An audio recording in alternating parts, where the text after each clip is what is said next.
A debate. Como es habitual a esta hora aquí en Mega Noticias, vámonos a debate con, le doy la bienvenida a Arturo Huerta González, profesor de posgrado de la Facultad de Economía de la UNAM.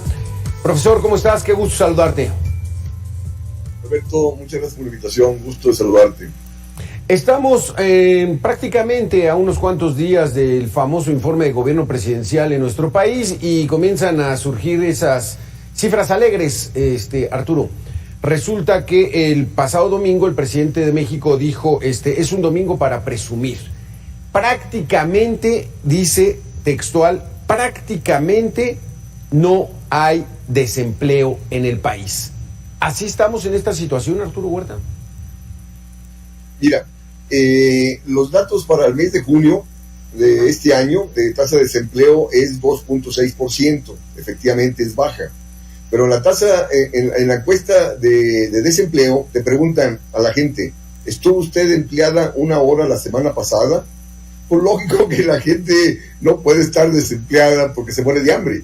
Entonces la gente tiene que andar limpiando coches o parabrisas en las esquinas, y lógico que estuvo empleada una hora la semana pasada, y de ahí la baja tasa de desempleo que el INEGI reporta. Ahora, si tomamos en cuenta la tasa de ocupación parcial, aquellos que solamente tienen un trabajo parcial, esta tasa es de 8.4%. Y si tomamos en cuenta la tasa de su ocupación, o sea que trabajan ahí cuando encuentran, esta tasa es 7.8%. Entonces, si sumamos la tasa de desocupación, la tasa de su ocupación y de ocupación parcial, suma 18.8% de la población económicamente activa. Y hay que tomar en cuenta que el 55% de la población económicamente activa está en la economía informal, que no tiene salarios asegurados, ni prestaciones laborales, ni es sujeta al fondo de pensiones. Entonces, la cuestión es que tenemos una población subocupada de bajos ingresos. Y luego también otro elemento importante a resaltar, Alberto, es que se ha deteriorado la estructura salarial.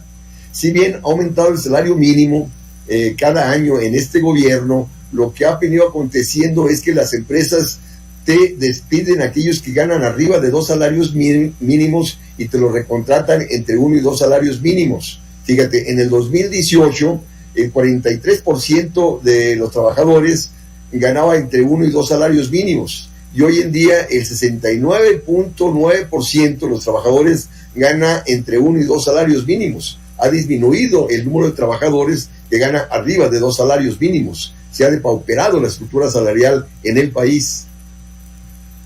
A ver, entonces, repítenos las cifras. Son 18% de números cerrados de personas que están subocupadas o con una ocupación parcial. Y sumado a los informales, ¿que cuántos son? El 55% de la población económicamente activa en informalidad. Válgame, o sea, ¿y de dónde sacamos esa cifra donde prácticamente no hay desempleo? O sea, ¿qué trueque de cifras o qué? Porque nosotros lo vemos, la gente lo ve en la calle, la informalidad pues va en aumento. Hay mucha gente que está ya poniendo sus propios changarros, vendiendo cosas, eso no se puede evitar, y entonces es esa gente que no tiene un empleo formal. ¿Qué es un empleo formal, Arturo Huerta? ¿Y qué es un empleo informal? Sí, un empleo formal es aquel que tiene su salario asegurado y tiene prestaciones laborales, es decir, que está en el Seguro Social, que está en la cuestión esta del Infonavit, que cotiza al sistema de pensiones, es el trabajador formal, ¿no? Y el informal, el 55% de la PEA, la persona económicamente activa, no tiene salario asegurado y no tiene prestación laboral alguna, ¿no? Ahora, dentro de las prestaciones laborales están las vacaciones. El trabajador formal sí la tiene, pero el informal no la tiene. O sea, no tiene ni salario, ni vacaciones, ni seguro social, ni para la vivienda, ni para la jubilación. Ahora, otro elemento importante, Alberto, a estos datos que señalaste, es estos changarros. ¿Sabes cómo están contabilizados? Como trabajadores por cuenta propia. Y esos son el 22.4%, ¿no? Entonces te los contabiliza como trabajador en cuenta propia, que no está desempleado. Por favor, ¿no? Porque entonces aquí hay varios enredos. Entonces, subocupados y con ocupación parcial, pues son 18%, 55% de empleo informal. Y estos que les llaman, ¿cómo les llaman a estos que tienen sus changarros? Trabajador por cuenta propia. Trabajador por cuenta propia. Que hay algunos a los que no les va mal, pero ese trabajador no puede a veces ofrecer empleos formales. Y entonces todos son ocupados, trabajadores por cuenta propia, ¿no? Si es un taquero, si es alguien que está teniendo un buen negocito, pues ahí la va llevando, ¿no? Pero no hay la garantía laboral, Arturo Huerta, ¿o sí? Efectivamente, no. Están sujetos justo, o sea, ¿qué fue lo que pasó en la pandemia? Los más golpeados fueron el sector terciario, comercio y servicios, que ahí, fíjate, en ese sector está el 63% de la población ocupada está en el sector comercio y servicios, que ahí justo, ahí no tienen salario asegurado ni prestaciones laborales, y aquellos que están formales, trabajadores formales, son los salarios más bajos en la estructura salarial en el país, en el sector terciario, donde está el 63% de la población ocupada. Sí, porque aquí la visión que nos da la presidencia de la República es de que pues estamos en jauja, que estamos tranquilos, y ya vemos que los precios pues están yéndose hacia arriba. Mucha gente está empezando ya, ahora sí, a tener que sacrificar sus compras, a comprar lo menos posible, y eso y es que en economía explícanos ese fenómeno, Arturo. Cuando las cosas van bien, son paulatinamente bien y la gente no las percibe. Igual a la baja, cuando empieza una situación de deterioro, a lo mejor la gente no lo percibe. ¿Cómo lo define esto la economía, que finalmente es una tendencia y los números lo marcan? Mira, la cuestión es de que ya tenemos décadas, ¿no? Desde los 80 hasta la fecha, donde la economía mexicana trae una tendencia decreciente de la actividad económica. Fíjate, antes de la crisis del 82, el Producto Interno Bruto per cápita, o sea, por persona, venía creciendo en 3% promedio anual. Del 82 al 2000, el Producto Interno Bruto por persona pasó a ser 0.64% promedio anual. Y del 2001 al 2021, el Producto Interno Bruto por persona pasó a ser 0.36% promedio anual. Es decir, ha venido disminuyendo el crecimiento del Producto Interno Bruto y el ingreso per cápita de la población. Y no por nada tenemos este índice creciente de delincuencia y violencia que se vive a lo largo y ancho del país. Antes la gente, los excluidos, emigraban a Estados Unidos. Ahora es cada vez más difícil emigrar a Estados Unidos, y entonces de ahí que mucha gente está delinquiendo. Ahora, no toda la gente va a delinquir, Alberto, ¿no? Que la gente se está manifestando y que se va a manifestar justo para demandar política bien remunerado, para demandar incremento salarial, lo va a hacer. El problema es, fíjate, un problema muy importante en este país es que ningún partido político defiende los intereses de los trabajadores. ¿Qué partido político está demandando política de empleo? ¿Qué partido político está demandando reajuste salarial con respecto a la inflación? Ninguno, ¿no? Entonces es preocupante de que ya no... la política económica también. Antes las políticas económicas ponían como objetivo el pleno empleo, y las políticas económicas de los 80 hasta la fecha han priorizado baja inflación, estabilidad cambiaria y finanzas públicas equilibradas. El objetivo de empleo fue dejado de lado, y esas políticas de combate a la inflación, de peso fuerte, de alta tasa de interés, contracción del gasto público, actúan en detrimento del crecimiento económico y en contra del crecimiento del empleo formal bien remunerado. Pero ya entonces ahí, ¿cómo se explica que el país tenga crecimiento económico, estabilidad económica, finanzas sanas y una inflación más o menos controlable? ¿Y quién sustenta esto? los trabajadores, ¿cómo? Vamos a hacer una pequeña pausa, Arturo Huerta, regresamos con este tema.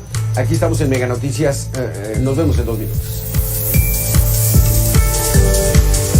Arturo Huerta, te invito a que escuchemos la opinión de José Medina Mora, presidente de la Coparmex, que dice que la reducción de pobres en México tiene que ver con los salarios, más con los salarios dignos que con los programas sociales. Escuchemos. Lo relevante es que la causa que realmente justifica esta salida de los 5 millones de mexicanos en condición de pobreza es el aumento de salarios. Queda por estudiar por qué los programas sociales, con esta gran inversión que se hace, no inciden en la disminución de pobreza de los mexicanos. Pero en cuanto al aumento de salarios, desde el 2016 se logró esta desindexación del salario mínimo. Lo que hacía anteriormente es que al estar ligado a pagos de créditos hipotecarios, de multas de servicios, generaba inflación y por eso se perdía el poder adquisitivo de los salarios de los trabajadores. ¿Qué opinas de esto, Arturo Huerta? Mira, la cuestión es de que el aumento del salario mínimo solamente se da a los trabajadores que ganan un solo salario mínimo, y ellos son el 33% de la población económicamente activa, ¿no?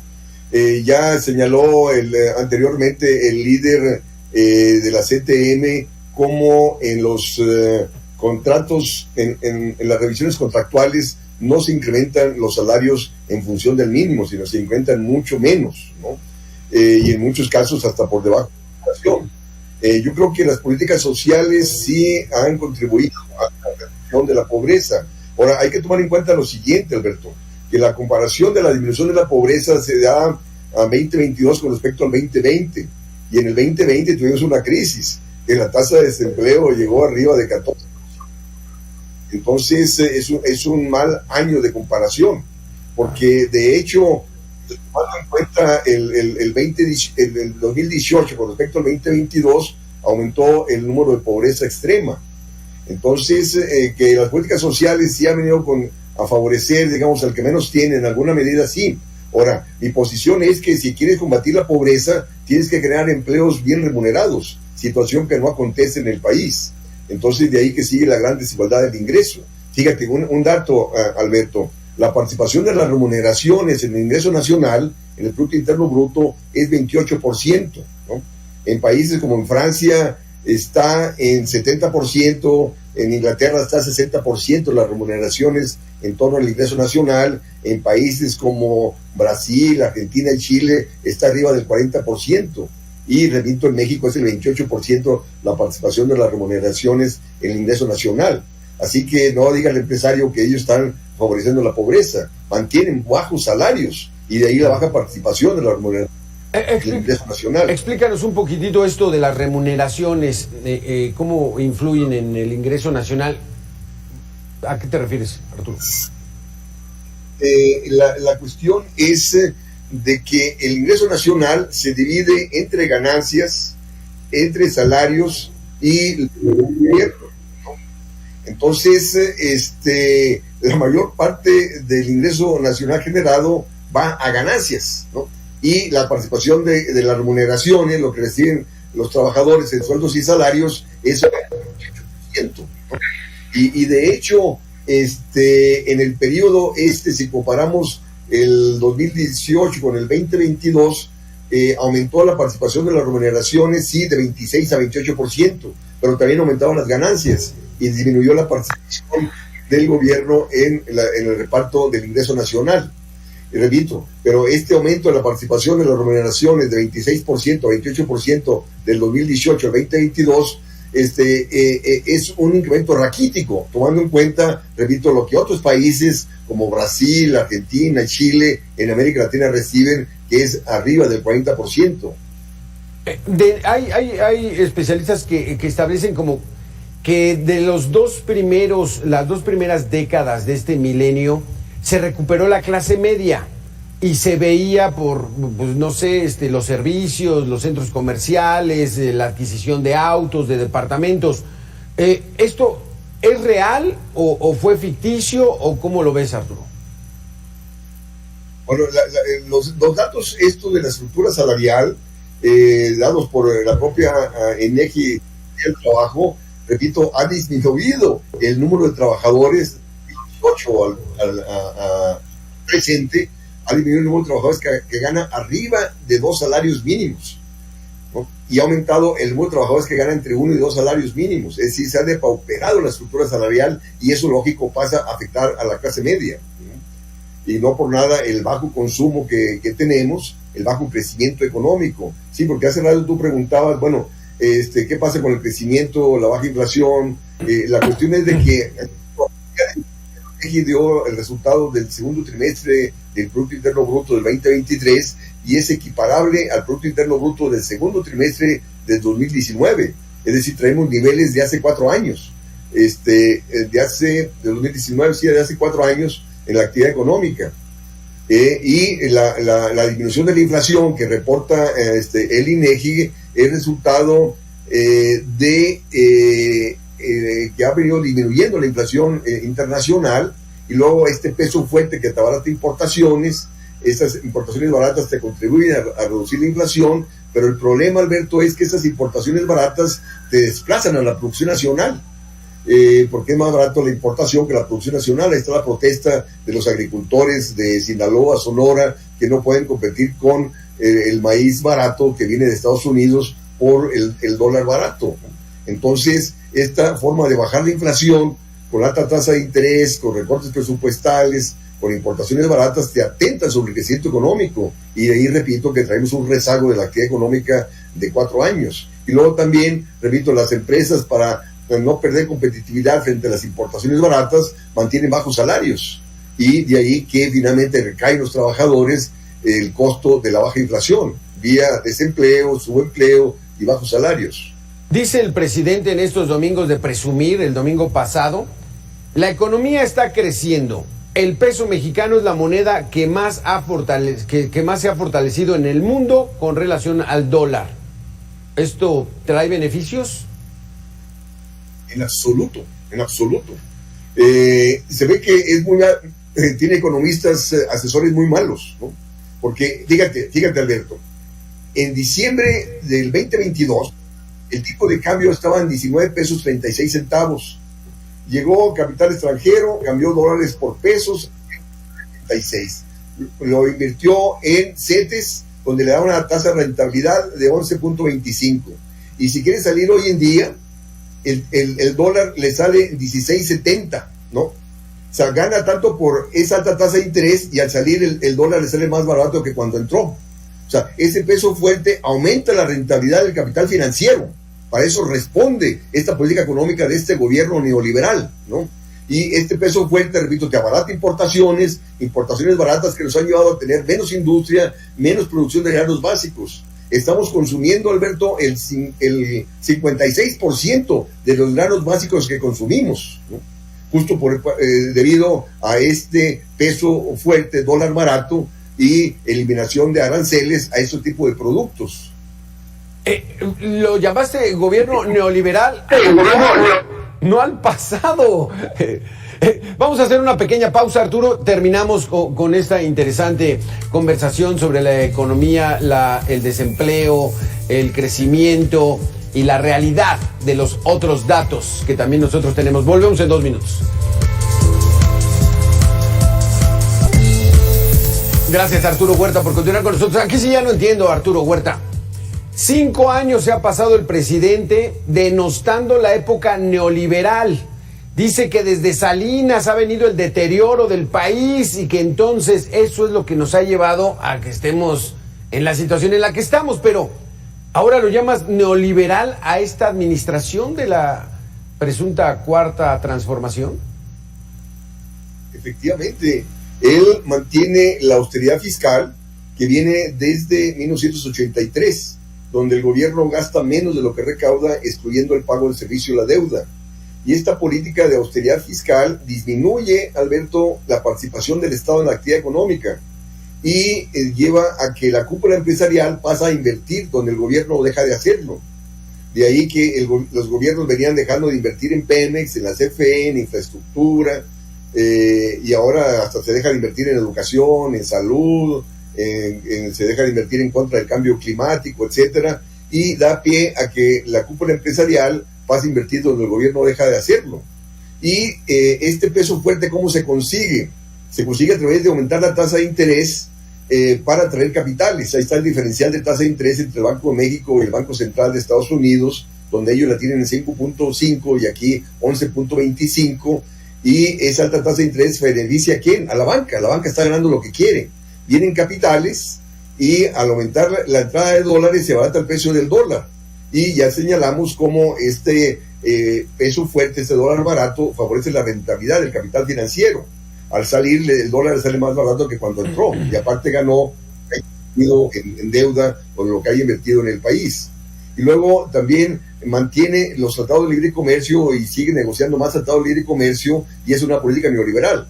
México tiene una productividad por debajo de la media internacional, somos perdedores, y esta política de libre comercio nos ha llevado a tener menos industria, menos producción de granos básicos, menos crecimiento económico, menos empleo formal, ahí está la informalidad de la que hemos hablado, y los menores salarios. Entonces, quien se beneficia de esas políticas neoliberales es las empresas transnacionales que nos venden productos como el capital financiero en detrimento, repito, del crecimiento económico del país. Aquí son dos caras que vemos de la actual administración. Por un lado, esa tendencia a los apoyos sociales, pero por otro lado, beneficiar a quienes siempre se le ha beneficiado, a los grandes capitales, Arturo. Efectivamente. Entonces, esta política social es una política electorera, ¿no? Y no por nada tiene ese 60% de aprobación bien visto por parte del presidente, ¿no? Pero, repito, va a dejar el país en crisis. Toda crisis reciente en México ha sido antecedida del peso fuerte y de la alta tasa de interés. Lo está llevando a déficit de comercio exterior, a déficit de las finanzas públicas, a menor crecimiento económico, y otro problema, Alberto, es el aumento de la cartera vencida, de la insolvencia, de la incapacidad de pago, y esto aumenta el riesgo país. El capital va a dejar de venir y va a salir. Entonces el 2024 va a ser un escenario de crisis, no tengo la menor duda. No me digas, o sea, estamos ante una situación como 1994, donde tras la muerte de Colosio, primero el levantamiento zapatista, la muerte de Colosio, la muerte de José Francisco Ruiz Massieu, dirigente del PRI en aquel entonces, el dólar estaba en 3.50, pero nuestras reservas ya estaban muy bajitas. Ahorita las tenemos muy grandes, ¿no? 200,000 millones de dólares. ¿Eso puede matizar un poco? Mira, la cuestión es que esas reservas no son nuestras. Es del mismo capital financiero que ha comprado deuda pública, que ha comprado CETES. Entonces, cuando ellos vean que las expectativas son de insolvencia por el aumento del déficit de las finanzas públicas, del déficit del sector externo, por los problemas de cartera vencida, ese capital pues va a salir y va a demandar dólares. Entonces las reservas internacionales van a disminuir significativamente. Ahora, un elemento positivo que tiene la economía nacional, a diferencia del 94, es la gran cantidad de recursos que vienen por las remesas, que en este año se calcula que van a ser alrededor de 60,000 millones de dólares. Y otro elemento es el llamado nearshoring, estas inversiones extranjeras que vienen por la localización para exportar a Estados Unidos. El problema, Alberto, es que se viene una desaceleración de la economía mundial a raíz de esas altas tasas de interés y de la austeridad fiscal que están muchos países instrumentando. Entonces, en un contexto de desaceleración de la economía mundial, yo pregunto, esas inversiones extranjeras que están llegando van a seguir llegando, ¿para quién van a producir? ¿Para quién van a exportar? En un contexto, repito, de desaceleración de la economía mundial. Y luego otro elemento, Alberto, es un contexto electoral. Entonces, sumado, repito, a la misma incertidumbre que predomina en la economía mexicana con respecto a estos desequilibrios macroeconómicos de finanzas públicas, sector externo y presiones sobre la incapacidad de pago de la deuda. Entonces, nos colocamos en contexto al comportamiento de las variables externas. Y las variables externas, repito, cuando actúan en forma negativa, el capital se va a dejar de venir y viene la crisis, porque la economía mexicana no tiene condiciones productivas internas para sortear la situación. ¿De qué manera van a influir un aeropuerto internacional que está siendo subsidiado porque no logra cubrir sus propios gastos? Un Tren Maya que está costando casi 18,000 millones de dólares y que pues también su plan de rentabilidad pues parece que no es muy bueno, y una refinería que está costando también como casi 20,000 millones de dólares. Arturo, ¿de alguna manera van a influir? Pues no han influido hasta ahora. Vemos que en vez de que en el 2020 el gobierno haya rescatado a las empresas y a los trabajadores, cerraron en 18 meses 400,000 empresas, Alberto. Eso sumado a la contracción de la inversión pública y privada, una contracción de la capacidad productiva, que se está traduciendo en menor crecimiento y en presiones inflacionarias. El Tren Maya va a favorecer a los hoteles internacionales que están en esa zona. Y esos hoteles internacionales solamente contratan mano de obra, porque hasta su propia fruta las traen de otros países. Toda la mercancía que utilizan en los hoteles también es importada. No va a tener efecto multiplicador interno en del país. Igual el tren del Istmo de Tehuantepec es para que vengan empresas nacionales para exportar, en un contexto, Alberto, donde está disminuyendo el comercio internacional. El comercio internacional viene cayendo desde el 2020 a la fecha. Entonces, y si a eso le suma la desaceleración de la economía mundial, pues no va a haber perspectiva de crecer en torno a exportaciones. Entonces, y efectivamente, esto de construir una refinería en una zona que se inunda en cada temporada de lluvias, pues esto es una mala inversión. Aquí ya nada más te preguntaría, ¿cuál es la expectativa para la próxima presidenta de este país ante este escenario? ¿Qué es donde va a tener que empezar a trabajar desde el punto de vista económico, Arturo Huerta? Ahí estoy yo muy preocupado, Alberto, muy preocupado, porque ya se ha dicho por parte de Morena de que van a seguir con más de lo mismo, ¿no? O sea, no hay ni siquiera autocrítica respecto a la política económica que han venido instrumentando, ¿no? Y luego se nombraron a 20 personas para hacer el programa del próximo gobierno, donde no hay ningún economista, ¿no? Bueno, y de haber, serían neoliberales, o sea, con más de lo mismo. Y por parte de la oposición, Alberto, está Miguel Ángel Gurría haciendo el programa económico. Pues resulta que ya pasaron cerca de 40, y luego fue por 15 años instrumentando las políticas neoliberales a nivel mundial. Ningún partido político, Alberto, tiene proyecto de nación. Ninguno tiene política industrial, tiene política agrícola, tiene política de empleo, tiene política para compatibilizar crecimiento económico con baja inflación, con pleno empleo, con estabilidad bancaria, ¿no?